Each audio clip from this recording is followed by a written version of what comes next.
Aku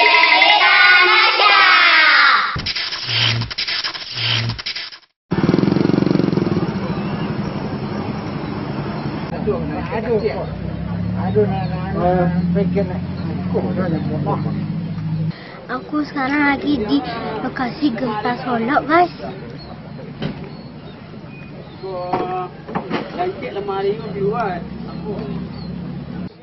Data BMKG, gempa berkekuatan 5,5 SR itu pusatnya sekitar Gunung Talang.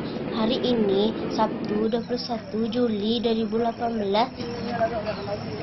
Di sini ada korban meninggal 1 orang, guys. Bapak-bapak. Korbannya Bapak Bustami, umur 63 tahun, tertimpa bangunan rumahnya. Sekitar jam 3, rumahnya Bustami itu meninggal karena terhimpit bangunannya.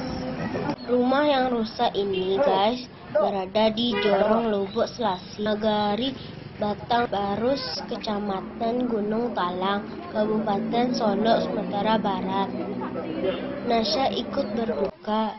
Mari kita doakan yang terbaik untuk korban gempa Solo.